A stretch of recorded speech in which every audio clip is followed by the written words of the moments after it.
నేనంతా నీకు. నువ్వు వద్దు నాకు. నేను నిన్ను క్షమించాను, కానీ ఇకపై నువ్వు నా జీవితం దరిదాపుల్లో కూడా ఉండాలని మాత్రం కోరుకోవడం లేదు. క్షమించానని ఇంకొక అవకాశం ఇచ్చి మళ్లీ మొదలు పెడతానని అనుకోవద్దు. ఎందుకంటే క్షమించడం నా కోసం, నా మనశ్శాంతి కోసం, నన్ను నేను పునర్నిర్మించుకోవడం కోసం, నిన్ను చేరాలని వేసిన తప్పటడుగులు సరిదిద్దుకోవడం కోసం, నీ మెప్పు పొందాలని ఖర్చు చేసిన సమయాన్ని తిరిగి పొందడం కోసం, నా మనస్సాక్షికి విరుద్ధంగా నటించి చిదిలమైన నా ఆత్మగౌరవానికి జీవం పోయడం కోసం. కానీ ఒకటి మాత్రం స్పష్టం, నా జీవితంలోకి మళ్లీ నీ ప్రవేశం నిషిద్ధం. నేను నీకు మంచి జరగాలని కోరుకోగలను, కానీ నువ్వు నా జీవితంలో ఉండాలని అనుకోకపోవచ్చు.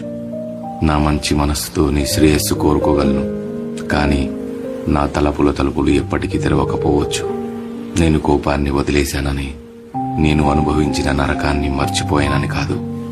నిన్ను క్షమించడం అంటే జరిగిన దాన్ని చెరిపేశానని కాదు. మర్చిపోవాలనుకున్నాను, పోతున్నాను, పోతాను. నాలా బాధపడేవారికి నిజంగా కావాల్సింది క్షమాపణ కాదు, వారి దృష్టిలో వారు కోల్పోయిన స్థానం. అందుకే ఒక వ్యక్తి క్షమించబడవచ్చు, కానీ తిరిగి స్వాగతించబడరు. ఇది స్పష్టత, ఇదే పరిపక్వత, ఇదే స్వీయ గౌరవం. అనుభవంతో తీసుకున్న నిర్ణయం.